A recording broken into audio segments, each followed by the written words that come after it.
Autogestão mental para excelente desempenho em concursos.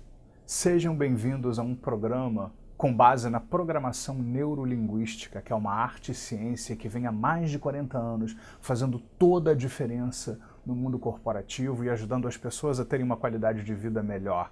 Eu convido você, a partir de agora, a entrar conosco nessa jornada, a experimentar uma mudança na qualidade dos estudos que você vai passar a ter a partir de agora. Porque todos vocês que estão estudando e querem passar nas provas, querem passar nos concursos públicos, desejam ter um excelente desempenho. E agora você vai aprender a fazer uma autogestão que vai te permitir ter esse desempenho excelente. Deixa eu me apresentar primeiro. Meu nome é André Pérsia, eu sou psicólogo clínico há mais de 20 anos, eu sou terapeuta, sou coach master trainer, certificador internacional, eu sou master trainer em programação neurolinguística, certificador internacional, hipnoterapeuta, e venho há mais de 20 anos ministrando cursos, não só pelo Brasil, mas em outros países também, participando de palestras, eventos, congressos, ministrando formações nessas áreas, programação neurolinguística, coaching, hipnoterapia. E esse programa que você, inconscientemente, vai a partir de agora se engajar para poder ter esse excelente desempenho, é fruto de todos esses estudos que são desenvolvidos e é uma forma fácil e objetiva de você mergulhar em processos que vão fazer uma diferença muito grande na maneira como você faz escolhas sobre como melhor estudar, como ter um excelente desempenho na vida acadêmica e ter resultados diversos que podem efetivamente levar você a ser aprovado, inclusive, em concursos, de uma maneira geral. E eu sei que você deve estar se perguntando como é possível, como é que eu posso modificar a forma de eu me expressar, de eu estudar, de eu reter as informações, de eu ficar mais calmo, mais tranquilo, não só para estudar, mas para ter um excelente desempenho em provas de uma maneira geral. E todos nós hesitamos muitas vezes, será que eu devo mudar a forma como eu preciso estudar? Será que eu preciso estudar de uma nova maneira? Será que eu preciso continuar fazendo aquilo que eu aprendi a vida inteira? Será que eu devo seguir um modelo de estudo tradicional, que é aquele de sentar-se diante da mesa e ficar horas com o livro aberto, virando as páginas e tal? Então todos nós hesitamos muitas vezes e muitas vezes perdemos tempo hesitando demais. Então eu quero que você se lembre nesse momento de um momento onde você hesitou e onde as energias que você gastou hesitando deixaram de ser usadas para gerar as mudanças importantes para a sua vida.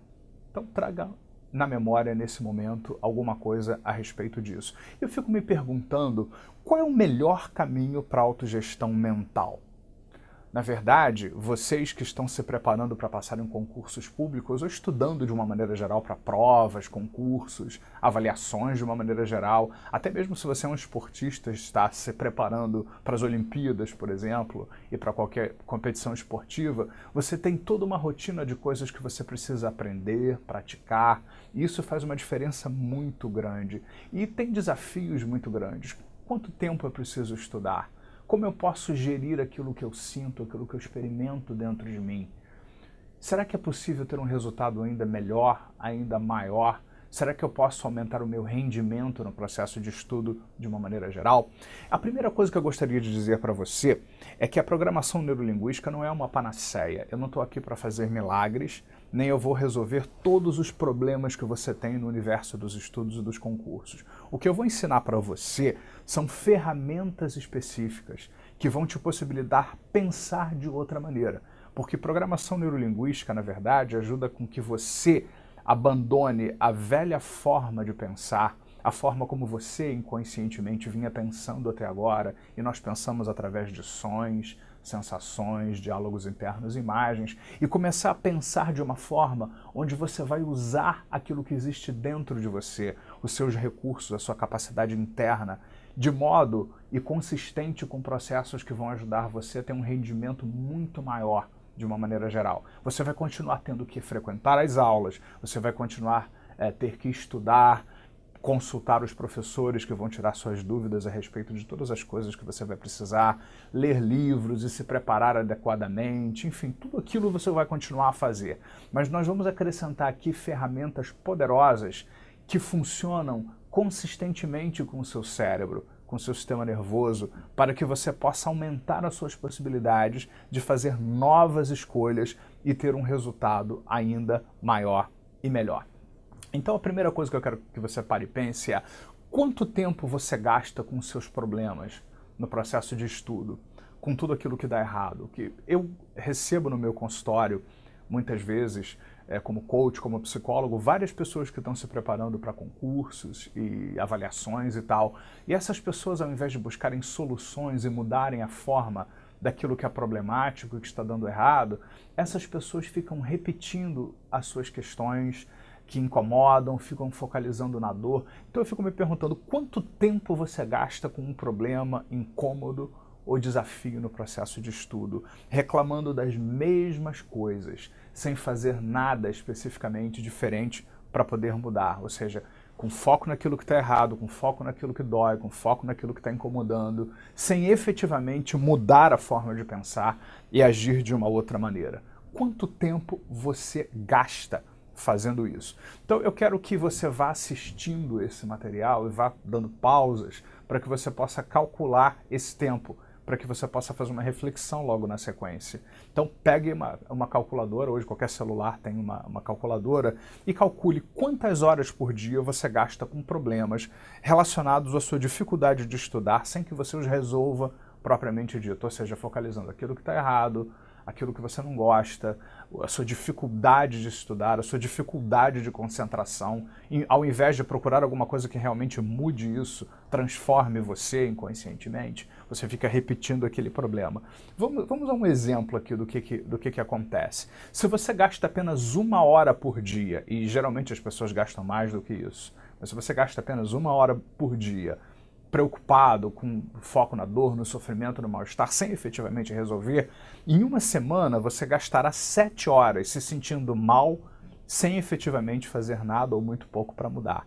Em um mês você vai gastar 30 horas. 30 horas que você poderia estar utilizando para outras coisas, e você fica apenas sofrendo, se sentindo mal, se sentindo para baixo e não fazendo nada efetivamente para mudar. Em um ano você gasta 365 horas, mais ou menos 15 dias inteiros, com 24 horas. Em 5 anos, 76 dias inteiros, mais ou menos. E em 10 anos, você gasta 152 dias inteiros. É isso aí. E isso se você só gastar 1 hora por dia pensando em problemas sem efetivamente resolvê-los. E a minha pergunta que eu tenho para você depois disso é: você já imaginou usar esse tempo para fazer aquilo que funciona, contribuindo para o seu sucesso? Como seria gastar esse tempo que nós calculamos aqui nesse exemplo, e você provavelmente calculou o seu aí, pausando o vídeo, somando quanto tempo você leva, né, para poder ficar remoendo seus problemas sem resolvê-los. Imagine usar esse tempo ao longo das semanas, dos meses, dos dias para estudar melhor, para ter uma atitude mais positiva e para fazer coisas que efetivamente funcionam e vão fazer uma grande diferença. Nós, seres humanos, somos máquinas de repetição. Tudo em nós é feito para repetir aquilo que funciona. Aí você vai dizer: ah, mas não funciona, eu fico para baixo, eu não consigo estudar direito. Mas isso funciona em você. O ficar para baixo funciona, o não concentrar-se funciona. Ter a sua mente focada em outras coisas e na coisa errada que não vai te ajudar em nada no processo de estudo, funciona. E está funcionando muito bem dentro de você. Por isso que você não está obtendo esses resultados. Tudo em nós é feito para repetir, nós repetimos esse processo. Se nós não repetíssemos vários processos dentro de nós, você teria que acordar todos os dias e aprender as mesmas coisas de novo. Você teria que aprender tudo outra vez. Então nós precisamos de uma parte dentro de nós que repete aquilo que nós aprendemos. Isso é bom por um lado, porque você não precisa aprender tudo de novo, mas pode ser um desafio por outro, porque muitas vezes você inconscientemente aprendeu coisas que não são as melhores coisas, não são as que funcionam melhor para os objetivos que você deseja. Elas funcionam te deixando para baixo, elas funcionam fazendo com que você estude menos do que você poderia, elas funcionam fazendo você focalizar mais nos problemas do que nas soluções, mas não funcionam para aquilo que você gostaria. Então, na verdade, nós vamos dar para você a oportunidade de usar esse tempo melhor, de usar os seus recursos internos melhor, porque programação neurolinguística é exatamente isso.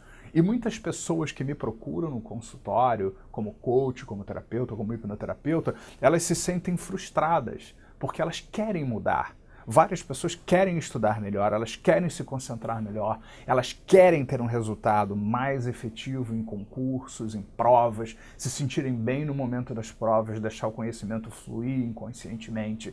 Mas elas não conseguem fazer isso, porque elas ficam repetindo velhos programas internos que as mantêm de novo, e de novo, e de novo, repetindo as mesmas coisas, embora elas queiram que a coisa seja diferente, e ficam frustradas, porque elas chegam a ir nos cursos e às vezes não frequentam todas as aulas, chegam a gastar muito dinheiro comprando vários materiais e não abrem os materiais, não ouvem os CDs, não veem os vídeos, as aulas online e outras coisas assim. Grande parte das pessoas que compram materiais como esse que você está vendo sequer assistem todas as aulas, todos os programas, todos os exercícios que lá estão. Então, qual é a escolha que você deseja para você? Então, lembre-se de um momento onde você se frustrou. O momento onde você frustrou-se por ter esperado algo e obteve outra coisa diferente daquilo que você esperava. E assim, deixando de ter sido flexível e tentando outras alternativas enquanto esperava. Ou seja, todos nós às vezes esperamos alguma coisa, queremos alguma coisa diferente. Isso é normal, isso faz parte de ser humano. Mas a questão é, como você poderia ser mais flexível a partir do momento em que você quer alguma coisa, em que você espera alguma coisa e você obtém algo completamente diferente? Já parou para pensar nisso? Como seria reorganizar a forma como você pensa e reage no que se refere aos seus hábitos de estudos, a forma como você estuda de uma maneira geral? A primeira coisa que é muito importante, que eu gostaria de colocar para você como coach, como psicólogo, como profissional, certificador internacional em programação neurolinguística, é que é interessante que você harmonize as várias áreas da sua vida. É lógico que se você vai estudar para um concurso público, você tem uma prioridade na sua vida. Você precisa efetivamente, isso é uma realidade, gastar uma quantidade de horas estudando, se dedicando àquilo ali, porque hoje em dia os concursos, de uma maneira geral, eles são muito frequentados, tem muitas pessoas por vaga, o conhecimento ele é muito amplo, então você realmente, se você quiser ter uma chance de verdade, você vai precisar gastar tempo estudando, organizar o seu tempo para poder estudar. Mas uma das mensagens que o coaching, que a programação neurolinguística e a própria psicologia trazem, é a mensagem da harmonia na sua vida. Como você pode encaixar o processo de estudar dentro de um processo harmônico maior na sua vida. Embora ele seja um evento, seja algo diferente do normal, porque você não passa toda a sua vida estudando dessa forma. Você estuda, mas não dessa forma que é exigida para os concursos de uma maneira geral. Mas é muito interessante você harmonizar, por exemplo, o ambiente físico, onde você está, qual é o seu lugar de estudo, o que você pode fazer em termos de estudar, ter um lugar organizado para você poder estudar. Cada um vai gostar de coisas diferentes, mas de uma maneira geral é interessante que você tenha um ambiente físico harmonizado, que você cuide da sua saúde, para que quando você é saudável, quando você se sente bem, quando você tem tudo funcionando na mente, no corpo, dentro de você, você tende a fluir de uma maneira geral nos estudos. É muito interessante que você tenha um propósito para estar fazendo tudo aquilo, que você se desenvolva enquanto pessoa, que você se harmonize nas suas relações de uma maneira geral, que você evite ter conflitos pessoais, nos relacionamentos familiares. Eu sei que às vezes não depende só de nós isso, mas é interessante que nesse momento, principalmente quando estiver chegando perto das provas, quando você vai fazer os exames, as provas, seja lá o que for no caso daquilo que você está estudando, que você evite ficar em situações relacionais e emocionais que te desgastam bastante. A questão da espiritualidade, a questão da religiosidade, das crenças que você tem, eu não sei qual que você tem, mas se isso tem um papel na sua vida, é importante que você haja de forma congruente, consistente com isso. E que você harmonize também e tenha tempo para se divertir, para ter lazer, para ter vida pessoal também. É fundamental, por mais que você precise efetivamente de tempo para poder estudar. É de fundamental importância que você organize a sua vida de uma maneira geral e nessa organização isso inclua lazer, divertimento, namoro, ir ao cinema, eventualmente fazer coisas que te deem prazer, porque é isso que vai, como se fosse nutrir o seu espírito, sua alma, sua psique de uma maneira geral, e vai te dar inclusive motivação para você continuar a estudar. Aliás, essa palavra ela é muito importante, ela surge muito, né? Ou seja, como eu vou me motivar para estudar? Vamos lembrar, gente, que motivação é algo que você faz, não é algo que você tem. Eu tenho olhos aqui, você olha para uma pessoa, quem os tem, você vê os olhos das pessoas no rosto delas. Mas motivação não é algo que você tem, motivação é algo que você faz. E você é responsável pelo nível de motivação da sua vida. Então é importante que você, tal qual, cultive um jardim, colocando lá as sementes, as plantas, colocando adubo para que a terra possa germinar aquelas sementes, aqueles brotos, aquelas mudas. É importante que você também plante motivação na sua vida, que você germine tudo isso, que você cuide de tudo aquilo que pode ajudar e favorecer o seu grande desempenho de uma maneira geral. Porque eu sei que muitas vezes a gente quer ter o resultado, e às vezes você ser concurseiro, você estudar para um concurso público, requer paciência. E muitas vezes você se sente impaciente diante disso. Então, lembre-se de um momento onde era difícil lidar com essa questão da impaciência, onde era difícil lidar com a diferença entre desejar algo e não estar obtendo tal coisa em sua vida. Porque o que é impaciência? Nada mais é do que você querer algo, desejar alguma coisa, estar pronto para fazer alguma coisa, para dar um passo na sua vida, desejar que algo aconteça ou se produza e você não faz aquilo, aquilo não se produz na sua vida. Traga uma memória onde você experimentou impaciência e como é que isso aconteceu para você. A primeira coisa, quando nós pensamos em termos de resultados, em provas e concursos, será que eu sou capaz disso? Eu posso? Então eu quero que nesse momento você pare e pense. Estudar, se preparar para um concurso público, passar num concurso público ou numa prova para qualquer coisa, né? Por que que você pode? Por que que é possível? A primeira coisa que me vem na cabeça é, várias pessoas já conseguiram. Então isso é possível? Se eu dissesse hoje assim, eu gostaria de ir para o planeta Marte, é interessante a ideia, mas não é possível ir para Marte. Ainda não existe, que a gente saiba, voos espaciais para o planeta Marte. Mas é possível estudar. É possível otimizar a forma como você estuda. É possível você reter informações e produzir esse conhecimento no momento da prova. Então lembre-se, por que que é possível estudar de outra maneira? Por que que é possível que você aumente o seu rendimento nos estudos? Pare a qualquer momento essa gravação, pegue papel e caneta, que eu recomendo que você tenha aí para todo esse programa que nós vamos fazer, e responda, por que é possível? Segunda pergunta, por que que eu sou capaz? Quais as capacidades que eu tenho? Capacidades, talentos, recursos internos. O que que existe dentro de mim que me autoriza agora, que me habilita agora a ter o resultado que eu desejo? Por que que eu sou capaz? Quais as capacidades, talentos, recursos que eu reconheço em mim, na minha pessoa, presentes em mim, e que vão fazer uma grande diferença? Pare e anote. E terceiro, por que eu mereço? E eu não quero uma resposta só racional, porque a resposta racional é a mais fácil de todas. Eu mereço porque eu vou ganhar mais, eu vou ter uma qualidade de vida melhor, isso a gente já sabe, né? Mas eu quero algo mais. Quais são as coisas muito importantes que você vai agregar na sua vida, que você vai alcançar na sua vida de uma maneira geral? O que é muito importante? Como você vai se sentir? Qual é o prazer que você vai sentir? Qual a satisfação? Quais as conquistas que passar num concurso público, numa prova, ser classificado para as Olimpíadas, por exemplo, ou qualquer outro evento, vai trazer para você? Por que que você merece esse resultado? Quando você inconscientemente, a partir de agora, começa a vislumbrar o futuro, onde lá no futuro é presente a mudança feita, e lá já você inconscientemente organiza esse resultado e as consequências disso, e faz isso continuar a gerar novos e novos resultados na sua vida. E quando você lá já se imagina sentindo a satisfação da conquista, agora eu pergunto para você, por que que você merece esse resultado? Pare e escreva a partir de agora. Então, na verdade, de fundamental importância que você perceba e tenha claro na sua cabeça, não só em termos de respostas racionais, que é o menos importante, mas que você sinta isso dentro de você, que isso tenha sentido para você na hora que você estiver se preparando para um concurso, para uma prova, para uma avaliação ou para qualquer coisa na vida. Por que que eu posso? Por que que eu sou capaz? Quais as capacidades, talentos, recursos que eu tenho? E muito, muito importante, porque ativa a motivação inconscientemente a partir de agora.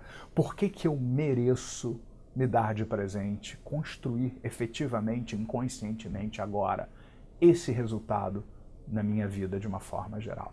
Então, como seria se fosse possível mudar o que nós fazemos através de mudanças na forma como nós vemos, ouvimos e sentimos o mundo, as coisas que estão à nossa volta? Porque é exatamente disso que se trata a programação neurolinguística. Então eu vou falar brevemente sobre o PNL, porque vários dos exercícios que nós vamos fazer aqui são exercícios onde, mais do que ficar explicando, eu vou fazer coisas com vocês. Eu vou falar em parte para a mente consciente, vou falar em grande parte para você inconscientemente. Porque tem uma parte de você inconscientemente que organiza tudo aquilo que funciona sozinho.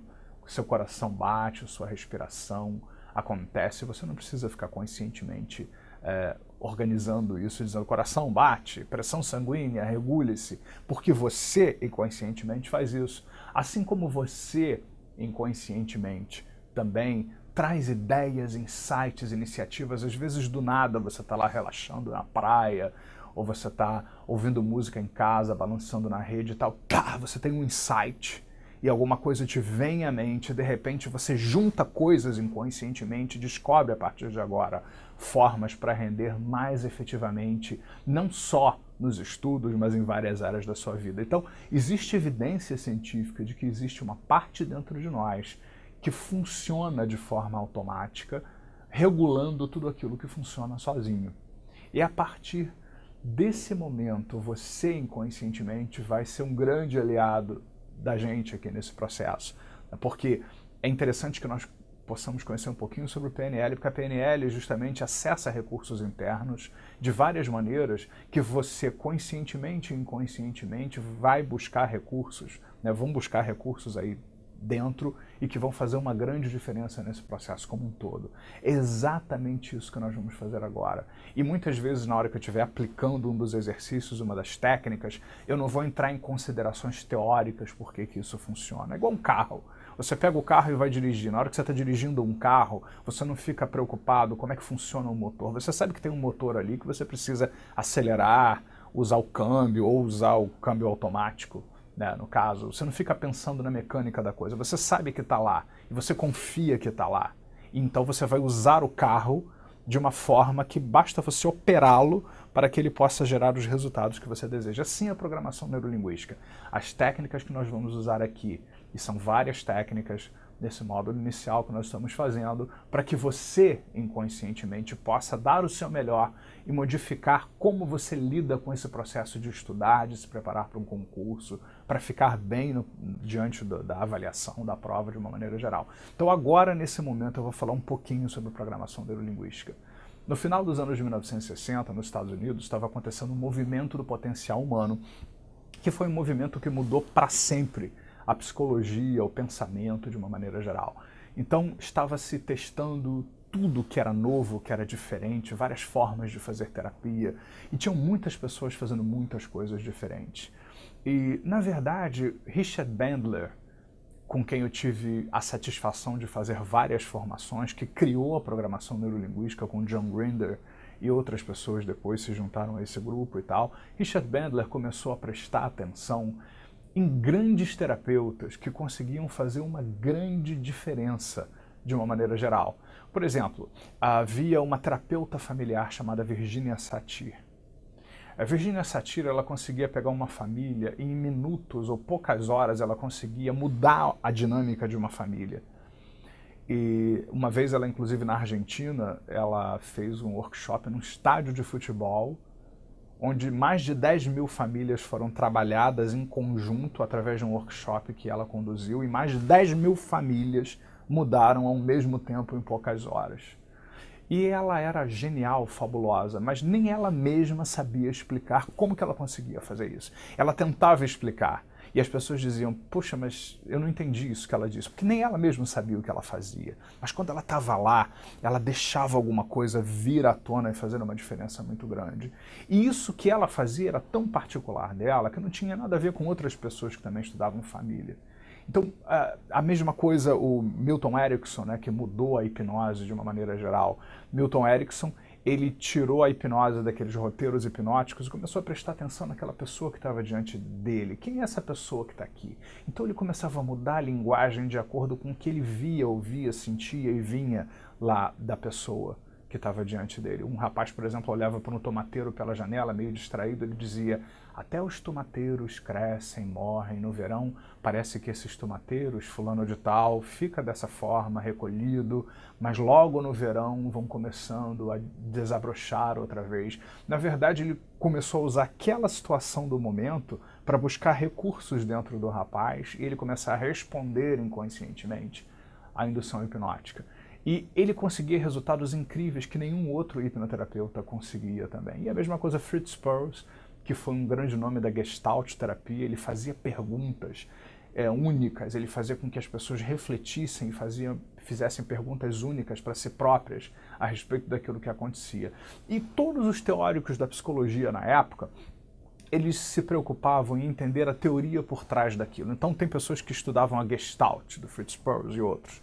Então qual é a teoria da Gestalt, a história da Gestalt, os expoentes da Gestalt? Eles estudavam às vezes mais do que o próprio Fritz Perls, mas eles não conseguiam os resultados que o Fritz Perls conseguia. Muitas pessoas estudam até hoje terapia familiar profundamente, mas não conseguem nem um terço do resultado que Virginia Satir conseguia em minutos. E a mesma coisa o Milton Erickson nas induções hipnóticas.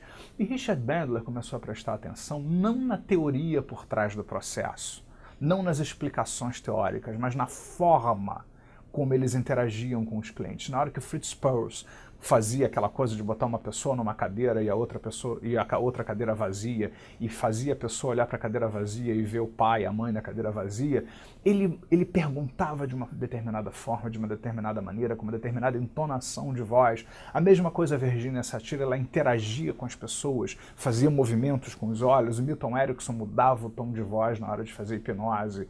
Ele usava todo um vocabulário. Então, Richard Bandler, ele começou a prestar atenção não no porquê eles fazem essas coisas, por que as pessoas fazem as coisas, mas no como as pessoas fazem as coisas. Então ele começou a modelar essa excelência. E quando Richard Bandler começou, junto com John Grinder, logo na sequência, a modelar essa excelência, ele conseguiu com seus clientes os mesmos resultados, ou resultados muito próximos, às vezes até superiores, que Milton Erickson conseguia, que Virginia Satir conseguia, que Fritz Perls conseguia. Então, essa é a grande mudança, o grande paradigma da programação neurolinguística, é que a programação neurolinguística não tem muita preocupação com o conteúdo, com a história, com os porquês. Ela tem uma preocupação muito grande de identificar qual é a estrutura da excelência. Qual é a estrutura de uma pessoa, por exemplo, existe uma técnica na PNL que é a cura de fobia, que em minutos você cura a fobia de uma pessoa, às vezes em 20 minutos ou menos você cura a fobia de uma pessoa que vem no seu consultório. Então como é que eles fizeram isso? Eles não foram procurar quem tinha fobia, eles foram procurar as pessoas que se curaram de fobias. E o que elas fizeram na cabeça delas, o que elas viram, ouviram, sentiram, pensaram. E disso tudo eles tiraram uma estrutura em comum em todos esses casos e conseguiram identificar aquilo que era comum em todas essas pessoas que sozinhas conseguiram se curar de fobias. E aí nasceu a técnica da cura de fobia. Então essa é a grande diferença da programação neurolinguística para outras técnicas, que é um estudo da estrutura, e não da teoria, e não da biografia. Embora não seja proibido nem errado na PNL você pensar na história, na biografia da pessoa, no que antecedeu aquele problema e tal, a força da PNL está no entendimento de que o problema tem uma estrutura. Se eu me sinto mal, se eu estou estressado para estudar, é porque eu estou repetindo certas coisas na minha cabeça. Se eu fico nervoso diante das provas, e na hora da prova eu tenho um péssimo desempenho, fico nervoso, entro num processo de pânico, isso é porque eu estou repetindo algumas coisas dentro da minha cabeça. Então, nós precisamos entender o que que nós estamos fazendo por dentro que está gerando esse resultado indesejado. E onde você precisa modificar o que para ter o resultado que você deseja. Então, programação neurolinguística, na verdade, se você analisar a palavra, neuro, refere-se ao sistema nervoso e como este processa informações e as codifica em memórias no nosso corpo e na nossa neurologia. Então, grande parte do conhecimento da PNL, da eficácia que ela tem, vem de um entendimento muito claro e específico de como o nosso cérebro, o sistema nervoso, os mecanismos de aprendizagem funcionam. Linguística indica que o processo neural da mente vem codificado, ordenado e com significado através da linguagem, sistemas de comunicação e vários sistemas simbólicos como a gramática, a matemática, música, ícones. Linguagem significa significado. Linguagem não é só linguagem falada, é o significado que eu dou para a minha vida. Por exemplo, fazer concurso é um estresse. É difícil, então eu estou aplicando um significado linguístico a essa minha experiência. E eu tenho esse significado também porque eu estou codificando certas coisas, eu estou botando ênfase em certos problemas, em vez de colocar ênfase em outras coisas que poderiam estar solucionando essas mesmas questões. E programação, que é o que muitas pessoas às vezes implicam, principalmente pessoas da área da psicologia, porque pensam que é uma espécie de coisa que você vai programar alguém e a pessoa não vai ter vontade própria, isso não tem nada a ver com programação neurolinguística. Programação significa o sequenciamento do que você vê, ouve e sente. Quando algum problema acontece, por exemplo, eu vou fazer um concurso público e me sinto estressado, existem dois fatores. Existem os fatores externos, que tem a ver com a prova, se o lugar da prova ele é quente, se ele é abafado, se ele é barulhento ou não, enfim, isso é um fator externo que não depende só de você. E existem os fatores internos. Os fatores internos, o jogo interno, é aquilo que depende só de você. É aquilo que você faz por dentro, na sua cabeça. Justamente esse sequenciamento, porque quando você sente angústia, você não sente angústia, você faz angústia, você faz nervosismo, você faz pânico na hora da prova. E como é que você faz o pânico? Você começa a pensar numa determinada sequência, você começa a ver certas imagens na sua cabeça, se lembrar de certas coisas, você começa a criar várias coisas, você começa a usar um diálogo interno, às vezes depressivo, limitante, nada dá certo pra mim, eu não vou conseguir de novo. Isso, essa sequência de coisas que você vê, ouve, diz pra si, sente, é que mantém essa experiência interna. E é por isso que você vai para uma prova e se sente nervoso, se sente em pânico. É por isso que muitas vezes você fica estressado ao estudar, se sente mal diante de uma preparação de concursos. Por quê? Porque você fica sequenciando coisas que você vê, ouve, diz para si e sente dentro de você. E a PNL vem mudar tudo isso, ajudando você a se dar conta que você tem nas suas mãos o mecanismo para fazer a coisa diferente. Richard Bandler, que criou a PNL, ele diz uma coisa muito interessante, que a PNL tem como base, ele estudou muito a teoria da catástrofe. O que é a teoria da catástrofe? Se eu pego um garfo e eu fico sentindo o garfo nas mãos assim, eu não deformo o garfo, mas se eu começar a entortar o garfo, tem um certo ponto que eu entorto ele um pouquinho, mas ele não muda totalmente. Mas se a coisa passa de um determinado ponto, eu entorto o garfo de uma determinada maneira que ele não volta mais a ser o que era. Eu preciso mandar para alguém derreter o garfo, fazer de novo, consertar. Então é muito mais complicado. E às vezes ele nunca mais vai voltar a ser exatamente aquilo que ele era. Então isso é a teoria da catástrofe, que explica por que algumas coisas às vezes se modificam de tal forma e não conseguem mais voltar a ser o que era antes. Então, Richard Bandler usa esse princípio em várias técnicas da programação neurolinguística. Fazer a mente é como se fosse o garfo. É como se você fosse entortar no bom sentido a sua mente, deformar no bom sentido esses velhos padrões limitantes, esses velhos padrões que não te levam a lugar nenhum, para que eles nunca mais voltem a ser aquilo o que eles eram. Porque a PNL tem uma preocupação em usar o conhecimento neurológico, o conhecimento de como você gera significados linguísticos na sua vida, na sua história, e a consciência de como você sequencia isso e que outras coisas diferentes você pode fazer, de que outras formas você inconscientemente pode, a partir de agora, sequenciar as coisas e gerar um resultado de grande desempenho nas provas, no processo de preparação dos estudos e etc. E é isso exatamente que nós vamos começar a fazer. A programação neurolinguística, ela é um estudo muito amplo né? O que nós vamos fazer aqui são pílulas, são processos assim específicos voltados para essa história. É uma pequena degustação.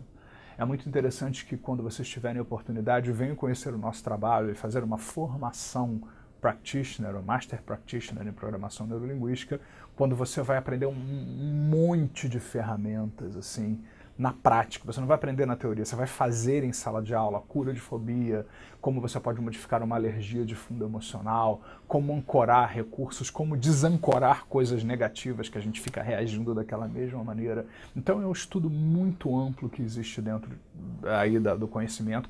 Hoje a PNL é uma ciência, é uma psicologia desde o ano de 2012 e hoje já existem teses de doutorado, mestrado, pós-graduação com base em programação neurolinguística na Europa, inclusive em alguns países até da América Latina. E vários conselhos de psicologia no Brasil já permitem que os psicólogos coloquem lá o seu CRP e practitioner ou master practitioner ou trainer em programação neurolinguística, dependendo do seu nível de formação. Mas uma coisa muito importante para nós agora é que nós possamos entender a respeito da programação neurolinguística é que, na verdade, nós criamos uma representação interna dentro de nós a respeito de como as coisas são. Por exemplo, fazer concurso é difícil. Então eu criei uma linguagem dentro da minha cabeça, né? Ou seja, eu usei os meus mecanismos neurológicos internos e criei esse significado dentro de mim. Estudar é difícil. Preparar-se para um concurso é difícil. Fazer prova é muito difícil. Então, você criou um mapa dentro de você, porque nós recebemos informações pelos 5 sentidos, ou seja, você tem a visão, a audição, a sinestesia, as sensações, o cheiro, o gosto, e todas essas informações, elas se organizam dentro de nós e criam como se fosse um mapa. Se eu pego o mapa do Rio de Janeiro, o mapa de Curitiba, o mapa de São Paulo, eu vou ter uma representação do que é o território. Mas o mapa não é o território, como diz a programação neurolinguística. O mapa é uma representação do que é o território. Eu tenho certeza que, por exemplo, hoje no Rio de Janeiro, atualmente, se você tem um mapa de 2 anos atrás, você não se acha mais no Rio de Janeiro, de tantas obras e modificações que foram feitas, onde passava carro, não passa mais, agora passa bonde e por aí vai, né? Então, na verdade, nós criamos representações internas o tempo todo. O que as coisas significam? Por exemplo, passar no concurso é difícil, estudar é uma coisa difícil. É muito difícil, é quase impossível que eu seja aprovado num concurso. Isso é uma hipnose que você faz com você mesmo. Você cria um mapa dentro de você, só que a questão é que esse mapa que você cria dentro de você, essa representação interna gera um estado. Porque se você cria um mapa negativo, limitante, você começa a se sentir mal. Então toda vez que uma pessoa que diz assim, estudar é difícil, passar no concurso é muito difícil que eu fique calmo e tranquilo para fazer uma prova, essas coisas que eu estou criando, esse significado que eu estou criando, esse mapa que eu estou gerando, vai fazer com que eu me sinta mal, cria um estado de mal-estar. E esse estado, ele efetivamente afeta a fisiologia. Eu começo a respirar de forma irregular, às vezes dá taquicardia, minha atenção foge completamente. Então, essa representação modifica o estado interno que afeta a nossa fisiologia e efetivamente como nós nos comportamos. Então, a pessoa que tem essas crenças e se sente dessa maneira não consegue estudar, não consegue fluir numa prova. O comportamento vai ser consistente com toda essa sequência. Lembre-se, a representação ao mapa interna gera um estado interno que faz com que o nosso corpo, a fisiologia, os órgãos reajam de acordo com tudo isso e automaticamente o nosso comportamento vai ser consistente. Então, se você tem uma representação boa, positiva, que te empodere, que faz com que você inconscientemente possa a partir de agora gostar de procurar formas para se sentir muito bem, você vai se sentir muito bem daqui por diante, por exemplo. Mas se você tem ainda uma representação negativa, antes que você lembre de esquecer, isso gera um estado negativo, uma fisiologia negativa e faz com que você se comporte de uma forma consistente com isso que é negativo que você criou. Então essa é uma das bases da programação neurolinguística. E nós repetimos isso de novo, o tempo todo nós repetimos esse processo como um todo e é exatamente isso o que nós precisamos mudar a partir de agora. Exatamente isso. O que você, a partir de agora, com as técnicas, com os exercícios que nós vamos começar a fazer daqui por diante, você vai começar a mudar na sua vida. E eu sei que você deseja mudar. E eu sei que você deve ter dentro de você aí memórias onde você teve um desejo intencional. Então traga na sua memória, para um pouquinho, traga na sua memória agora um momento onde você teve um desejo intencional de mudar, você teve a intenção de mudar. Traga na sua memória lembranças onde você teve a intenção e o desejo de seguir um caminho específico. Como é que foi? Como é que foi quando você quis seguir um caminho específico, quando você quis mudar alguma coisa na sua vida e gerar um resultado diferente na sua vida? Em seguida, nós vamos fazer o nosso primeiro exercício de programação neurolinguística. Um exercício onde nós vamos usar os princípios, os pressupostos, as principais crenças da programação neurolinguística para ajudar com que você, inconscientemente, possa, a partir de agora, começar a vencer as dificuldades no processo de estudo. Até já!